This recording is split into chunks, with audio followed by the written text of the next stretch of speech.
오늘 오바댜 1장 17절 21절 말씀을 중심으로 하나님의 특별한 관심과 구원이라는 주제로 함께 말씀을 나누겠습니다. 12월 한 달 동안 4주 동안 오바댜 말씀을 함께 나누는데요. 3주 동안은 심판에 대해서 하나님이 왜 에돔을 심판하시는지에 대해서, 또한 그 하나님의 그 심판이 오늘 이 시대를 살아가는 우리에게 어떻게 말씀을 하고 계시는지에 대해서 나누었습니다. 그리고 이제 마지막 17절로 21절 말씀을 중심으로 갑자기 뜬금없이 에돔에 대해서 쭉 말씀하신 하나님이 갑자기 이스라엘의 회복에 대해서 말씀을 하고 계십니다.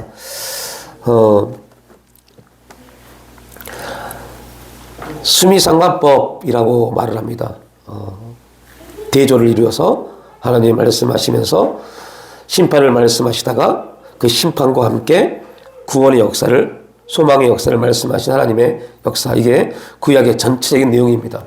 심판을 말하시고 징계를 말하시고 멸망을 말하시다가 갑자기 아무런 이유도 없이 갑자기 뜬금없이 구원을 선포하십니다. 또 구원에 대해 쭉 설명하시다가 갑자기 왜 그러는지, 왜 그렇게 될 수밖에 없는지를 설명하지 않고 바로 또 심판을 말씀하십니다. 그리고 결론에 와서 왜 심판과 징계를 말씀하셨는지, 왜 구원을 말씀하셨는지에 대해서 설명을 하십니다. 오늘도 1장이라는 짧은 이 내용 속에서 하나님은 에돔을 통해서 이스라엘에게, 에돔을 통해서 오늘 이 시대를 살고 있는 우리들에게 왜 심판이 임할 수밖에 없고 왜 징계가 우리 가운데 임할 수밖에 없는지에 대해서 쭉 설명을 하시다가 갑자기 뜬금없이 내가 이스라엘을 회복시키겠다라고 말씀을 하십니다. 그리고 이스라엘을 회복시키는데 어떻게 시키느냐? 에돔을 멸망을 시키고 그들이 가졌던, 에돔이 가졌던 영화로움을 이스라엘이 다 누리게 될 것이다 라고 말씀을 하고 계십니다. 오늘 우리에게는 이런 하나님의 성경을 통해서 말씀하시고 있는 내용들이 소망이고 희망이고 기쁨이고 감사가 될 수 있습니다. 우리가 성경을 읽어야 될 이유가 바로 그겁니다. 성경을 읽어야 될 이유는 뭐 여러 가지 말이 있습니다. 성경은 우리 영혼의 양식이고 뭐 여러 가지 말씀들이 있지만 하나님의 일하심을 볼 수 있기 때문입니다. 여러분, 성경을 아무리 많이 읽어도 이 말씀이 우리에게 전혀 영혼의 양식이 되지 않을 수도 있어요. 아니, 솔직히 여러분들 생각해 보십시오. 여러분, 성경을 많이 읽고 우리도 26일 날 성경 일독이 끝났습니다. 여러분, 일독을 하시면서 이 성경 말씀이 여러분의 영혼의 양식이 되셨습니까? 아니, 솔직히 까놓고 보면 그것이 영혼의 양식인지 아닌지도 모릅니다. 그냥 읽습니다. 이유는 왜 그러냐면 이 말씀이 우리에게 살아 역사하고 계시는 이 말씀을 통해서 내 영혼이 어떻게 하나님께 반응하고 있는지를 몰라서 그래요. 그러니까 아무리 읽어도 이 말씀 우리 안에 양식이 되지 못합니다. 읽어도 별로 재수한 말씀이지만 감흥이 없습니다. 감동이 없습니다. 그냥 읽어야 되기 때문에 읽습니다.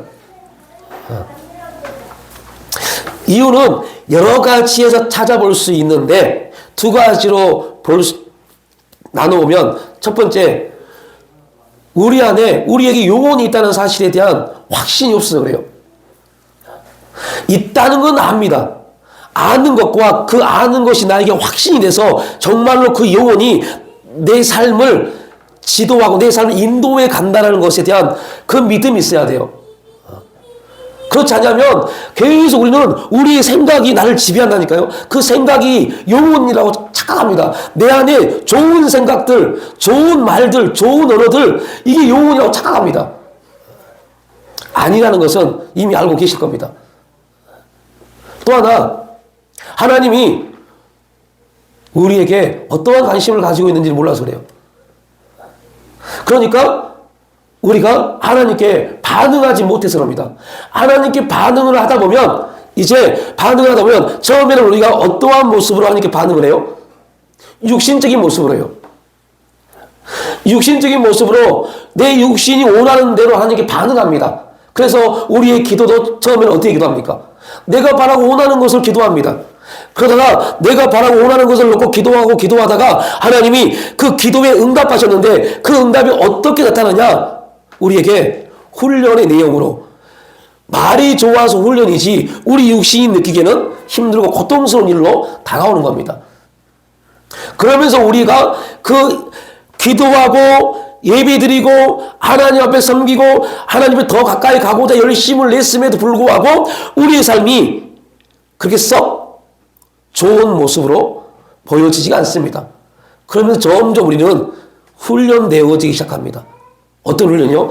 육신은 후패해지고, 여기서 육신이 후패해진단 말은요, 나이가 먹어서 연세가 들어서 내 육신이 주름이 생기고 이런 내용이 아닙니다. 기억력이 사라지고 몸이 많이 힘들어지고 몸이 자꾸 아프고 이런 내용이 아니라 육신이 후패한단 말은 육신의 생각들이 나를 지배하는 것이 사라지기 시작한다는 겁니다. 왜요? 영혼이 우리를 지도하기 시작하니까요. 우리 영혼이 주도권을 잡기 시작하니까요. 뭘 통해서요? 징계를 통해서요. 고통을 통해서요. 아무리 기도해도 응답이 없는 그 삶을 통해서요. 그러면서 느끼기 시작합니다. 아, 내 기도의 방향이 바뀌어져야 되구나. 여러분, 다윗의 기도를 아십니까? 다윗이 바세바를 통해서 낳은 아들이 있었어요. 근데 하나님이 그 아들을 죽이십니다. 근데 죽이기 전에 어떠한 일이 있습니까? 병이 들어서 어쩔 수 없는 환경 가운데 있습니다. 그때 다윗이 어떻게 기도합니까? 금식하면서 울면서 기도합니다. 그런데 그 아이가 죽었어요. 모든 신하들이 깜짝 놀랍니다. 죽었어요. 그때 다윗이 어떤 모습을 합니까? 이게 우리의 기도가 돼야 돼요. 여러분의 기도가 돼야 돼요. 이 일이 어떠한 부분에 있어 메시지가 선포되어지고 그 일에 대해서 우리는 울면서 기도해야 돼요. 그러나 결정이 된 다음부터는, 여러분들, 그 다음부터는요, 이것은 누구의 일이에요? 하나님의 일이기 때문에 우리는 감사해야 돼요. 근데 우리는 어떻게 기도합니까? 과정 속에서는요, 몰라요. 모르니까 그냥 대충 기도합니다. 결정이 딱 되면 그때부터 울면서 하나님 어떻게 해요? 이런 기도는 육신의 기도라니까요. 훈련되지 못해서 그래요. 훈련되지 못하다 보니까 하나님의 결과값을 가지고 내가 좌우하려고 그래요. 이런 기도 하지 마십시오. 오늘 저와 여러분쯤 되면 메시지를 듣고 그 메시지 안에서 기도를 만들 수 있어야 돼요. 그래서 제가 자꾸 말씀드려요. 교회 목사가 설교할 때 어떠한 단어, 어떠한 말을 많이 하는가를 들어봐야 했어요. 그게 기도 제목이 되는 겁니다. 그리고 그 기도가 우리를 하나님 앞에 어떤 모습으로 세워 가게 하신지를 하나님은 보게 하실 겁니다. 또 우리는 그러한 훈련이라고 말하기는 좀 그렇고, 아무튼 습관이 되어 있지 못해요. 어떤 문제가 딱 결정이 돼서 우리가 어떻게 할 수 없는 그 환경이 딱 결정이 되면 그때 하나님하고 울고 있습니다. 여러분, 이거는요, 여러분쯤 되니까 말씀드립니다. 안타까운 기도입니다. 앞으로는 그런 기도하지 마십시오. 다윗처럼 결정이 딱 되면 하나님 하신 일 하고 하나님 하신 일에 대해서 그냥 감사로 끝내십시오. 그게 성숙한 신앙인이 되는 원리입니다. 그랬을 때 하나님이 보여지기 시작합니다. 하나님의 일하심과 역사하심이 보여지기 시작합니다. 성경이 우리에게 그 내용들을 말씀해 주고 있습니다. 오베다를 통해서도 하나님은 계속 우리에게 그 내용을 말씀해 주고 있고 그러한 사실들을 보게 하십니다.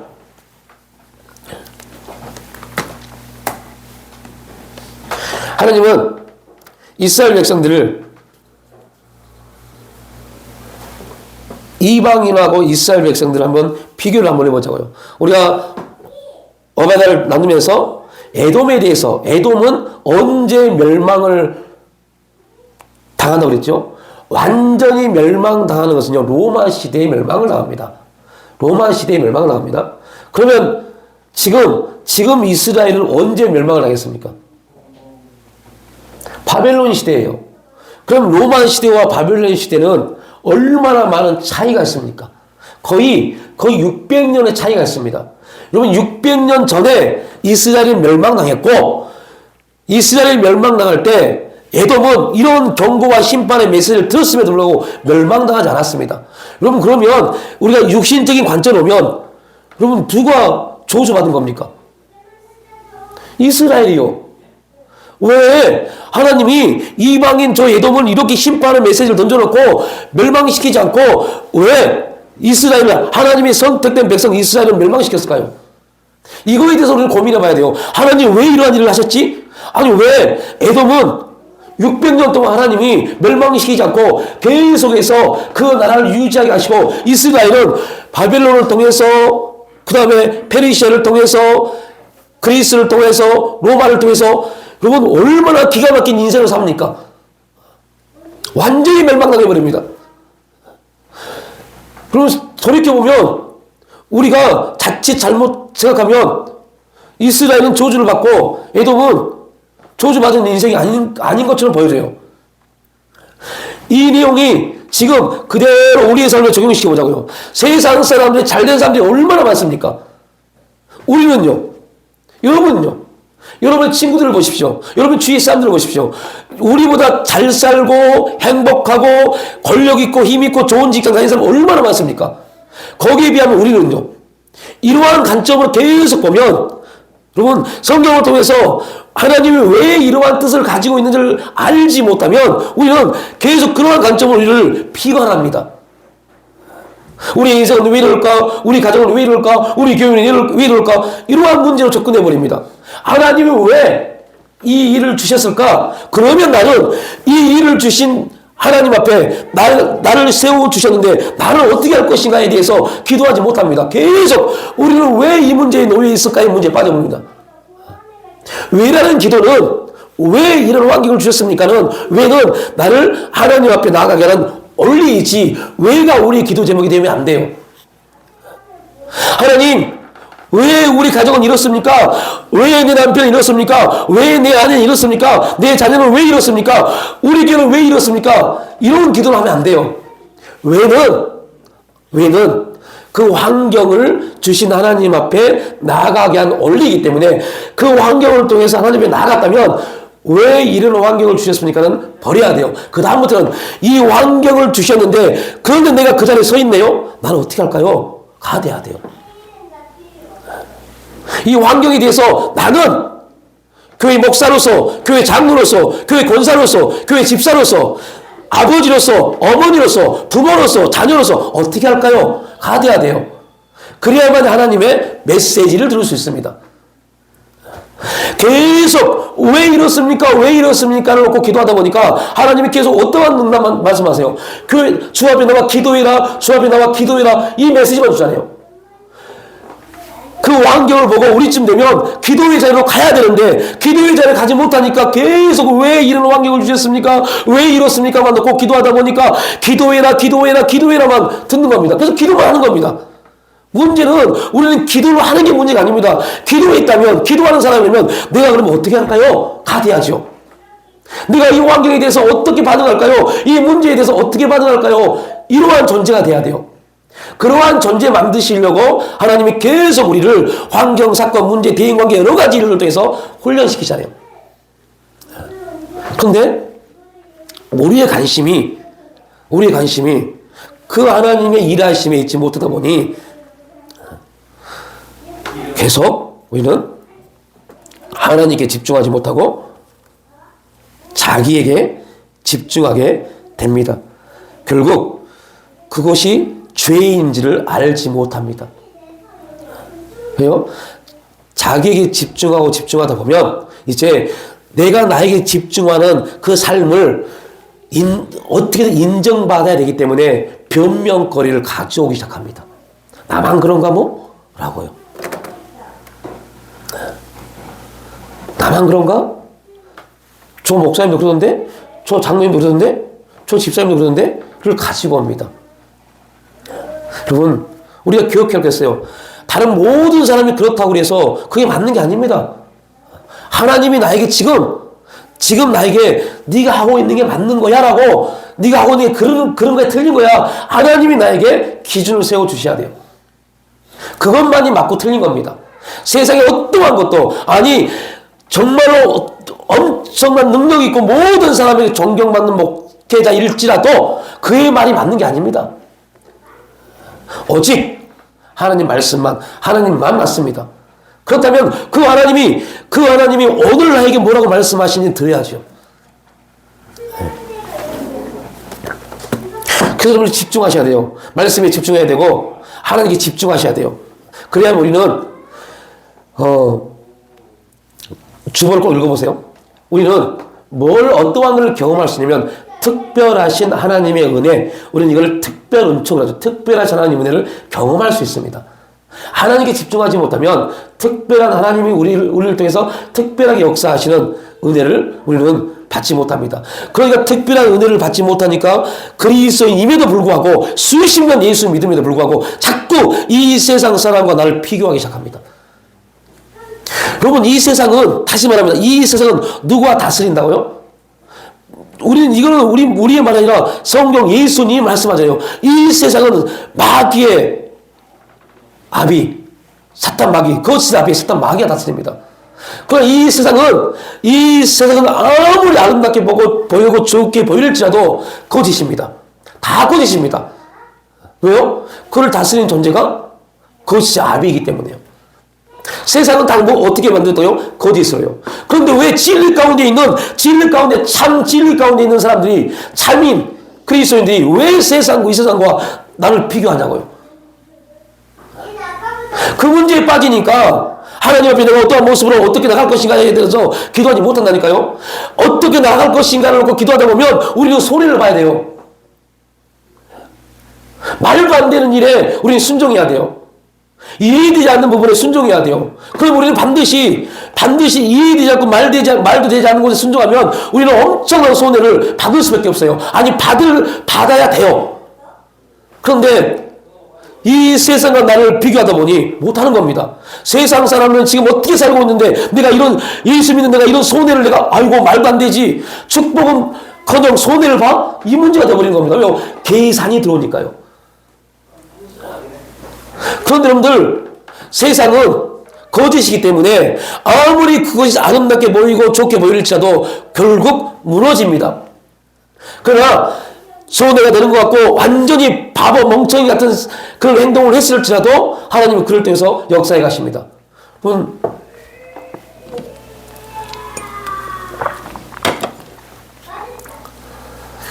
제가 저희 집 카톡방에다 올렸는데요. 배우 장나라라는 여배우가 있어요. 그 여배우는요, 하루에 5억씩 벌었답니다. 그럼 하루에 5억씩 벌어보셨습니까? 하루에 5억씩 벌었대요. 그런데요, 결혼식 가려고 통장을 보니까 통장에 잔고가 0이래, 0. 0이었대요. 왜요? 그 통장을 다 기부하는 곳에 자동이체를 시켜놨더니 돈이 들어온 대로 다 자동이체 기부로 다 나가버린 겁니다. 결혼 자금이 없었어요.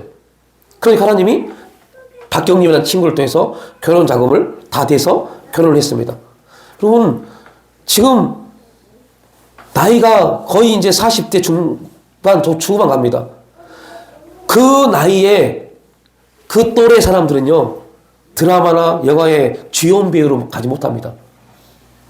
그리고 그 또래의 다른 어떤 사람들은 드라마를 찍어도 그렇게 빅히트를 치지 못합니다. 근데 나올 때마다 히트를 치고 대박을 냅니다. 그런데 그 장나라라는 배우가 한 말이 있어요. 저는 제 거 아닌 것에 대해서 관심 갖지 않습니다. 제 거에만 관심 갖습니다. 라는 말이에요. 하나님이 그 여배우에게 주신 게 하나님의 은혜입니다. 은혜에만 관심을 가져요. 이게 그리스도인의 삶의 모습이 돼야 돼요. 그래야만이 뭐가 보인다고요? 특별한 하나님의 은혜가 보입니다. 모든 걸 다 잃은 것 같지만 부요한 자가 됩니다. 이게 성도의 삶이잖아요. 고린도후서에서 사도 바울이 말하는 성도의 삶이잖아요. 가난한 자 같으나 부요한 자이다. 이러한 삶의 원리가 우리가 보여져야 돼요. 이게 안 보여지면 아무리 우리는 그리스도인이다, 하나님의 특별한 은혜를 받았다, 하나님의 특별한 은총 가운데 있다 아무리 말해도 그것은 말이지 나와 전혀 무관한 삶이 되어버립니다. 그러면 안 되잖아요. 그리스도인은 그리스도를 본받는 사람, 그리스도를 따라가는 사람들입니다. 그렇다면 그리스도가 사신 삶을 우리가 살아야죠.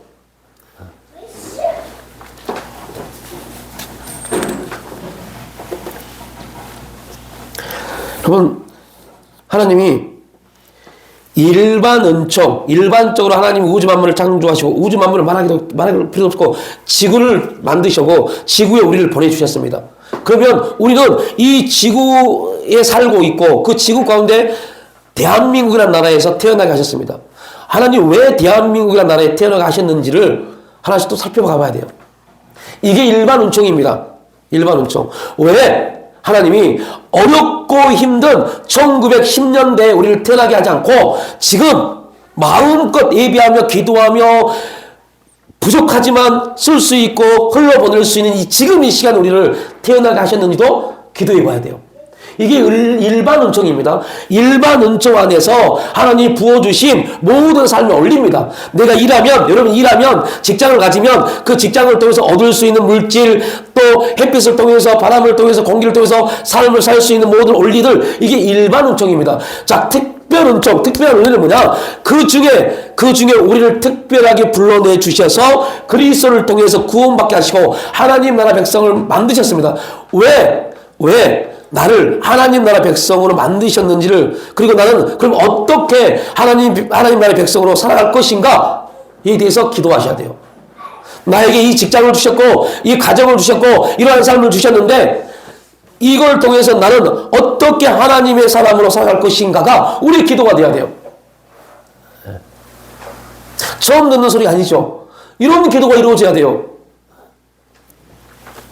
그게 뭐라고요? 특별한 하나님의 역사입니다. 특별 은총입니다. 그래야만이 그러한 특별한 자리에 가야만이 특별한 은혜의 역사를 경험할 수 있다니까요. 우리는 착각한 게 뭐냐면 하나님이 특별하게 역사해 주시면 내가 특별하게 사용되겠습니다 라고 말합니다.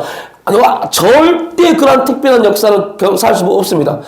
우리가 그 특별한 하나님의 역사를 볼 수 있어야 돼요. 일반적 하나님 은혜 안에서 부어주신 모든 삶 속에서 특별하게 역사하신 하나님의 은혜를 경험할 수 있어야 돼요. 그러려면 어떻게 해야 돼요? 나를 특별하게 부르신 그 하나님 옆에 내가 어떻게 사용될 것인가에 대해서 기도하셔야죠. 그러한 존재가 돼야죠.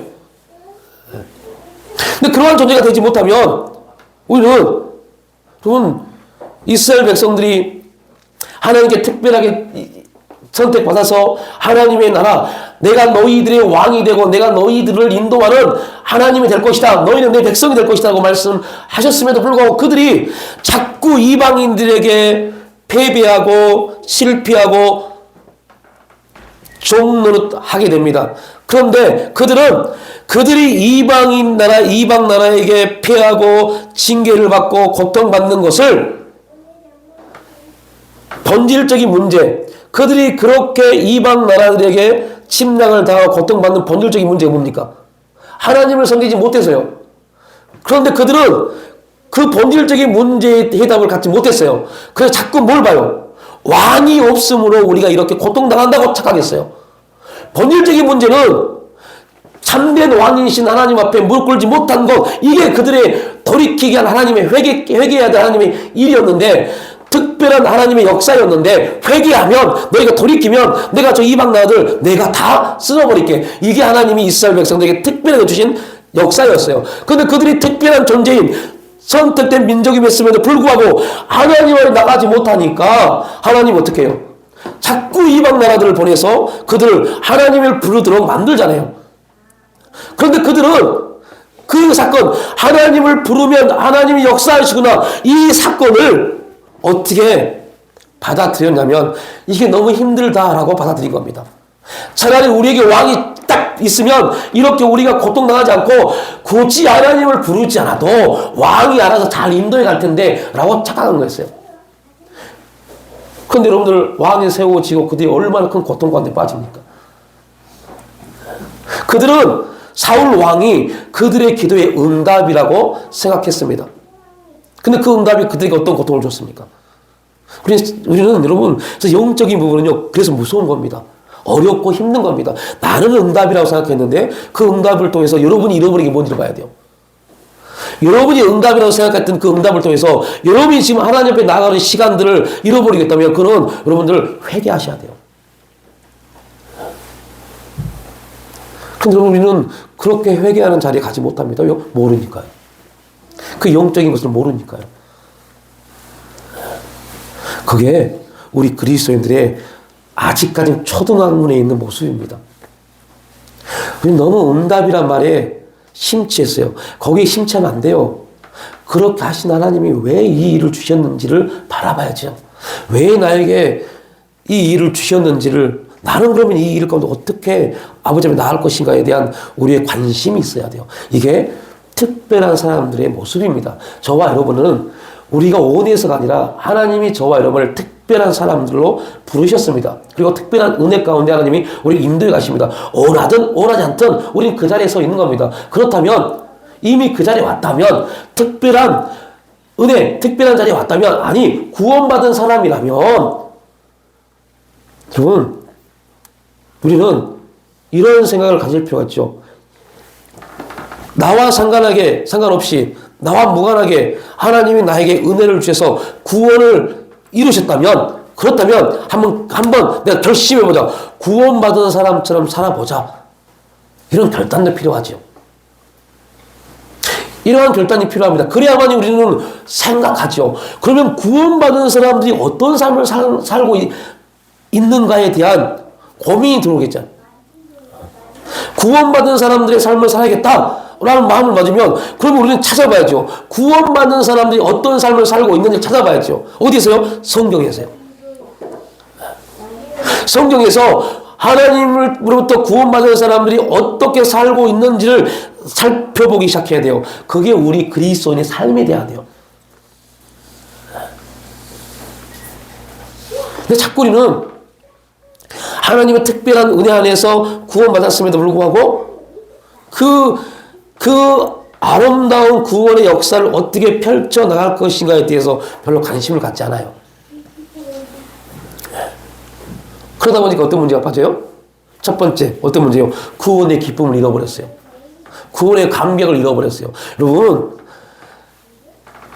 우리의 삶의 원리, 그래서 예수님도 오셔서 모든 비유를 어떻게 드렸습니까? 우리가 살고 있는 삶의 범위 안에서 비유를 드렸어요. 돌이켜보면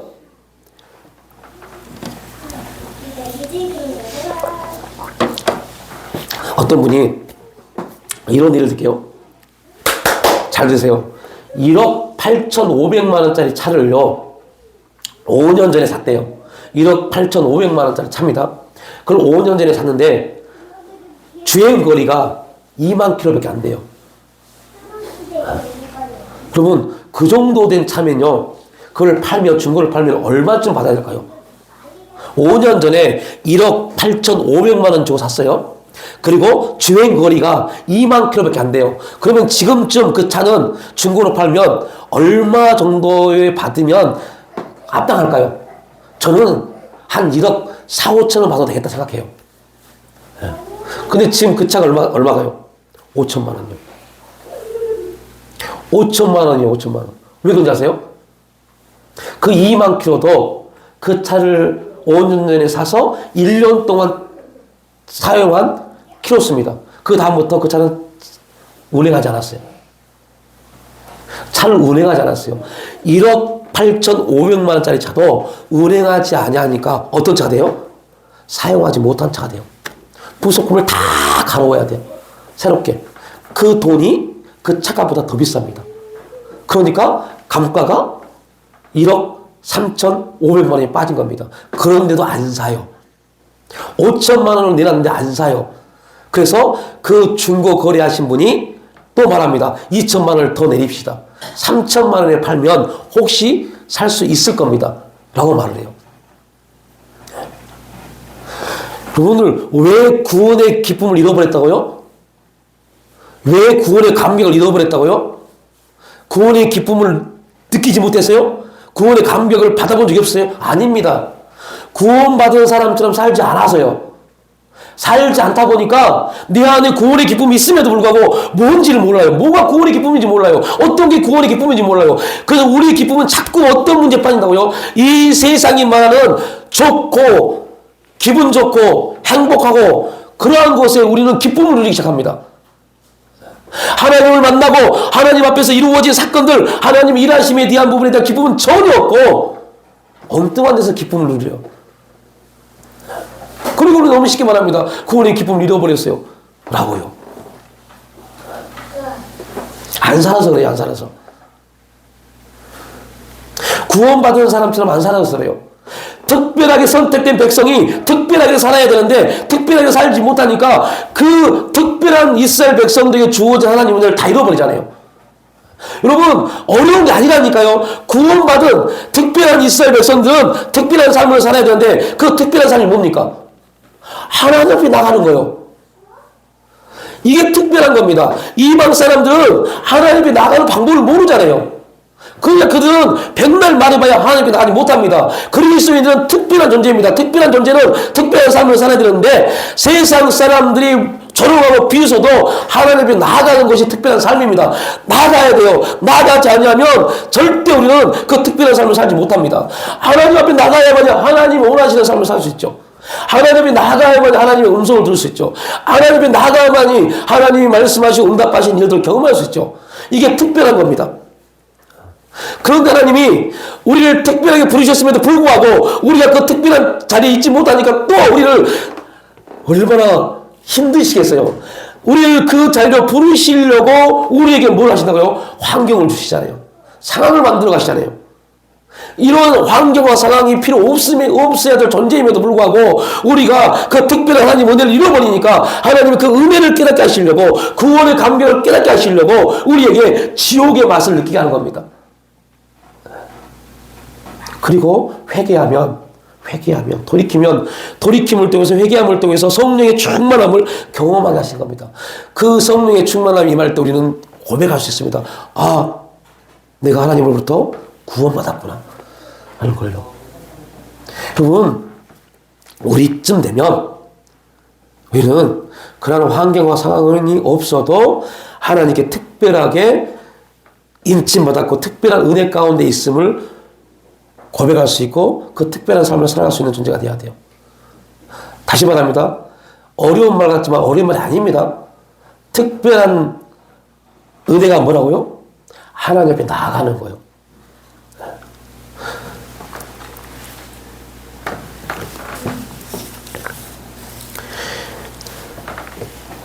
서론에 말씀드렸죠. 왜 하나님이 이스라엘은 600년경에 BC 600년경에 멸망을 시키고 에돔은 600년 후에 AD 2년경에 멸망을 시켰을까?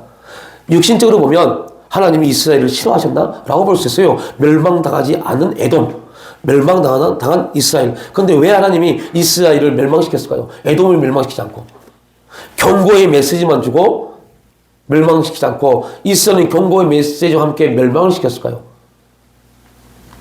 하나님의 이러한 뜻, 특별한 역사, 하나님의 사랑을 알지 못하면 우리는 그걸 이해하지 못합니다. 이것이 하나님의 사랑입니다. 오늘 주제입니다. 첫 번째가 또 하나님의 특별한 은혜, 두 번째 하나님의 사랑입니다. 하나님의 사랑입니다. 왜 이스라엘이 멸망됐을까요? 이스라엘이 멸망당한 이유가 뭘까요?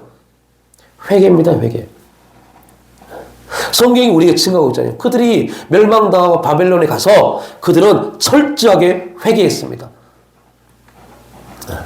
하나님은 그분의 특별한 민족을 통해서 특별한 하나님의 사람들을 통해서 하나님이 그들에게 주신 기쁨을, 그래서 여러분들 제가 몇 번 말씀드렸죠. 하나님은 우리에게 그분이 응답하시고 응답된 그 일을 하나님이 받으시기를 원하십니다.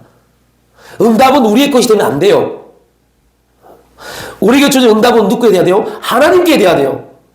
그런데 여러분들 이 삶을 사는 게 얼마나 힘드냐고요. 전 되게 힘들어요. 근데요, 우리가 하나 알아야 될 게 뭐냐면, 우리에게 응답되어진 그 일이 우리 것이 되잖아요. 하나님 뺏어가십니다. 무서운 말입니다. 다시 하나님이 돌이켜 가십니다.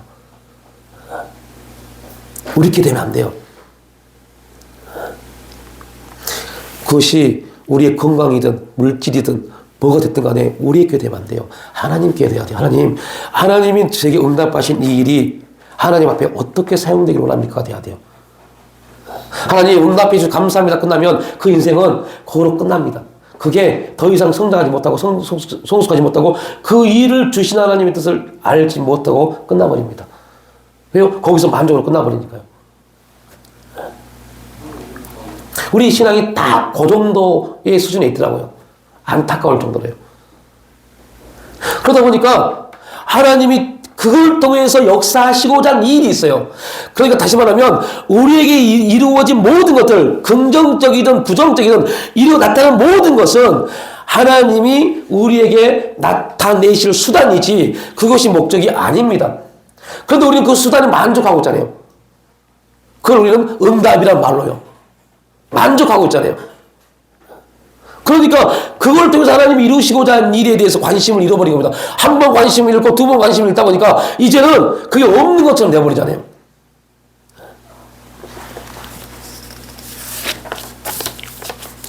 설교를 듣다가 어려우시면 손을 드세요. 그래야 또 말씀해 드리니까요.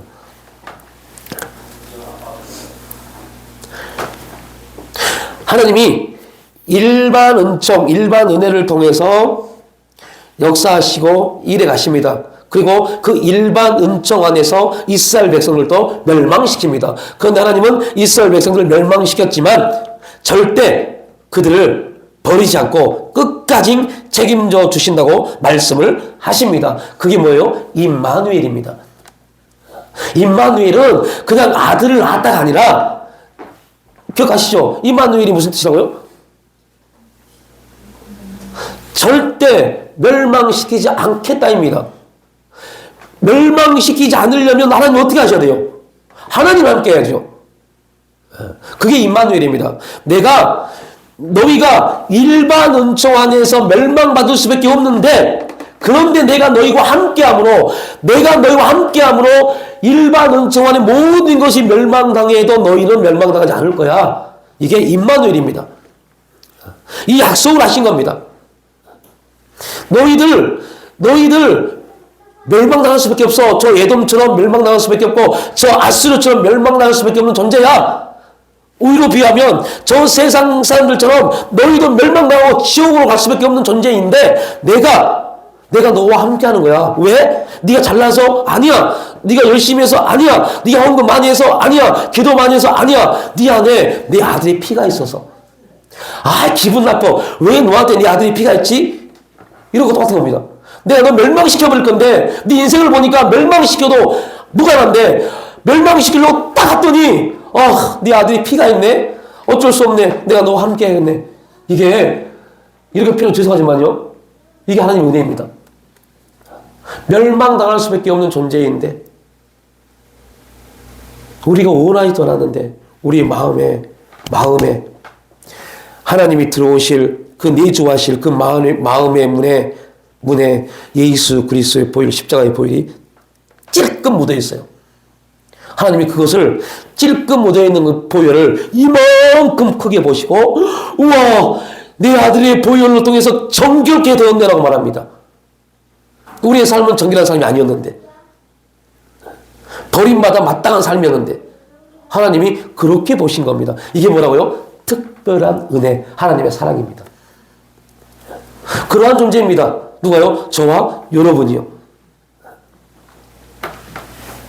그러니까 하나님이 우리를 어찌할 수 없는 겁니다. 하나님 보시기에 여러분 삶이 하나님 보시기에 합당한 삶이 얼만큼이나 될까요?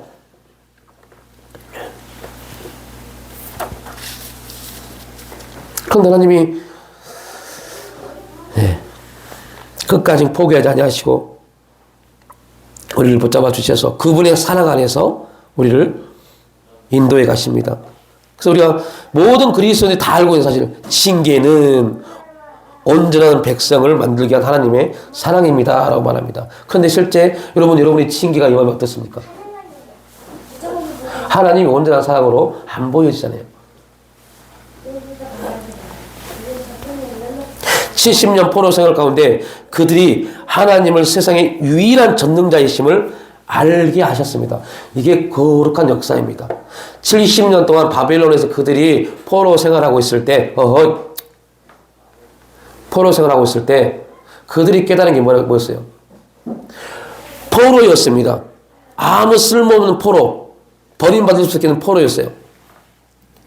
근데 그 포로 가운데 바벨론이 점령한 어떠한 나라보다 가장 작은 나라, 그 나라에서 포로로 끌려온 별 볼 일 없는 다니엘을 통해서 바벨론의 총리로 삼으십니다. 놀랍지 않으세요? 왜 이러한 일이 이루어졌을까요? 다니엘이 신앙이 너무너무 좋아서요? 그럴 수 있겠죠. 네, 다니엘은 누구를 상징해요? 한 번도 안 들어본 건 아니겠죠. 성경에 기록되어져 있는 주인공들은 그 주인공을 말한 게 아니라 그 주인공들이 서 있는 그 시기에 이스라엘 백성들의 대표성입니다. 그래서 성경을 읽을 때 꼭 이러한 관점으로 읽으셔야 돼요. 대표성입니다. 대표성. 다니엘의 한 사람의 모습이 아니라 그 당시 포로로 끌려갔던 이스라엘 백성들의 대표성입니다. 그렇다면 다른 말로 표현하면 다니엘이 그러한 죽음의 자리에 있었음에도 불구하고 죽음의 자리에 빨려 들어갈 수밖에 없는 그런 환경과 상황임에도 불구하고 다니엘은 창문을 열고 예루살렘을 향해서 뭐 했다? 기도하였다라고 말합니다. 그러면 이 말이 무슨 말입니까? 이스라엘 백성들이 바벨론 포로로 가서 이스라엘 백성들이 그 신앙이 회복돼 버린 겁니다. 이게 하나님의 역사입니다. 하나님은 이스라엘 백성들을 예루살렘에 뒀다가는 절대 뭐하지 못하니까요. 회개하지 못하니까 그들을 바벨론으로 옮기십니다. 이게 성경에서 뭐로 나와요? 멸망으로 나와요. 그 여러분들 놀라운 것은 이스라엘은 멸망당하지 않았어요. 왜요? 이스라엘이 멸망당하려면 또 성경적 관점,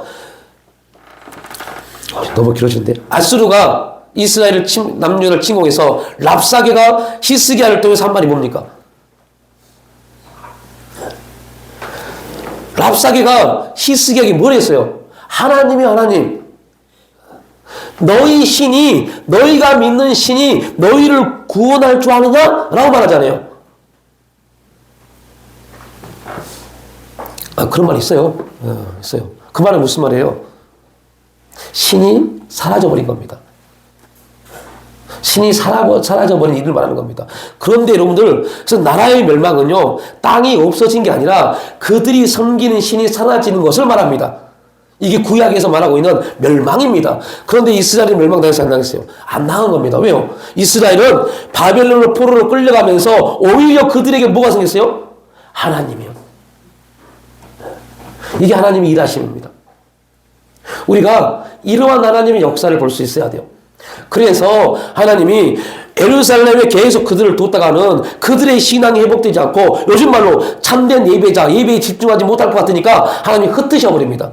뭐 하더라고요? 흩어서 고난을 주어서 고난 가운데 그들이 율례를 깨닫고 하나님 법을 깨닫고 예배에 집중할 수 있는 사람들에게요. 하나님께 집중할 수 있는 사람 되게 하려고요.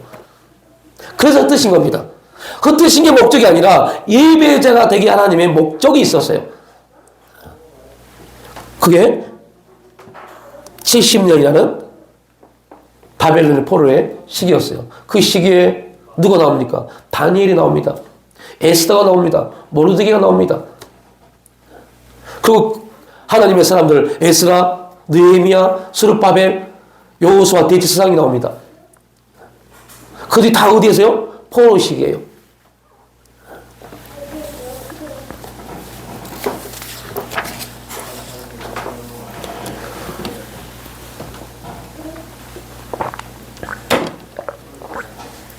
사도 바울이 이 사실을 깨닫고 로마서에서도 복음이 복음이 우리 가운데 들어와서 역사함으로 인해서 우리가 지금 어떠한 삶의 자리에 서 있어야 되는지에 대해서 적나라하게 우리에게 말씀해 주고 있잖아요.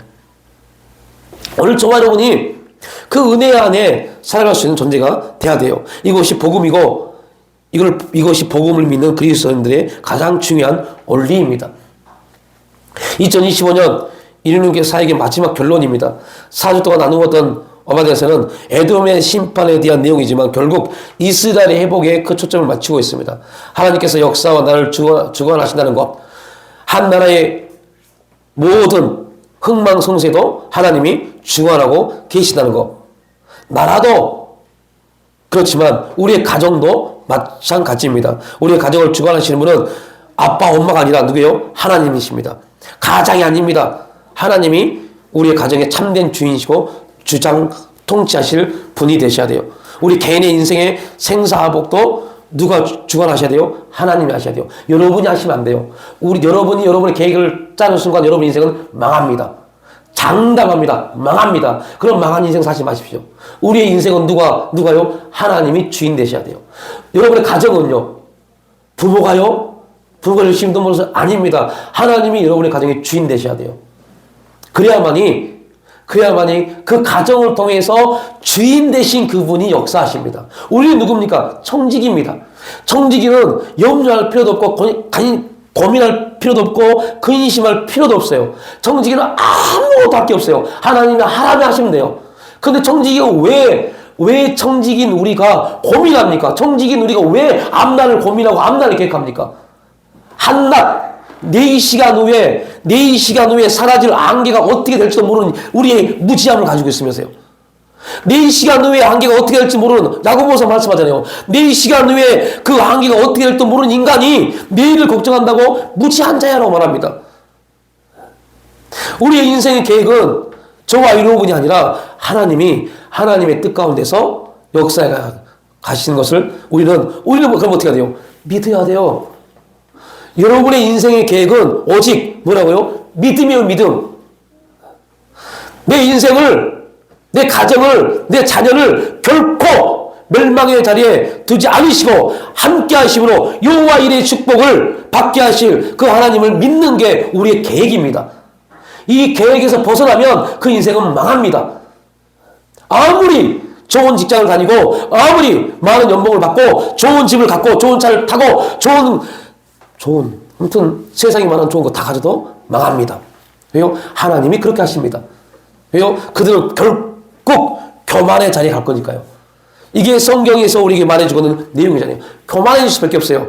인간은 하나님으로부터 계속 구원의 기쁨이 우리 안에서 움직이지 않으면 인간의 마음은 이미 부패해졌기 때문에 부패함이 나옵니다. 그래서 계속 우리는 말씀을 통해서 하나님의 기쁨이 감사가 들어와야 돼요. 하나님의 기쁨과 감사가 계속 채워져야 돼요. 이게 뭐라고요? 심령이 가난한 자입니다. 심령이 가난한 자는 하나님 말씀을 통해서 기쁨과 감사가 들어온 자가 가난한 자가 돼요. 그들은 결국 무엇을 유혹을 얻어요?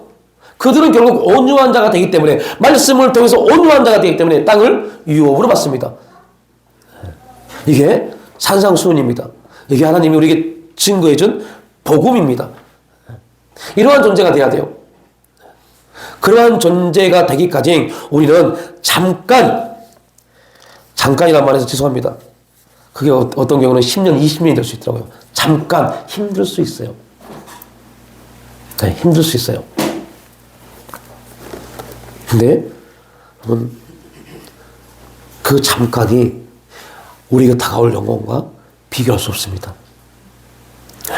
비교할 수 없습니다. 이 은혜가 저와 여러분의 삶 가운데 일어날 수 있기를 축복합니다. 이 은혜를 통해서 2025년 저는 되게 많이 고민했어요. 하나님이 마지막 한 달을 4주 동안을 별로 솔직한 부분입니다. 의뢰도 안 될 것 같던 오바다 말씀을 하게 하셨지? 이거 되게 고민했어요. 제가 9월 달에 이 말씀을 받고 말씀 초안을 잡으면서 되게 많이 고민했어요. 첫째 주 말씀을 다 초안을 잡는데요. 그 다음부터 할 말이 없어요. 다 똑같은 말이니까요. 그래서 되게 여러분들 주보 읽어보시면요. 되게 힘들게 작성했어요.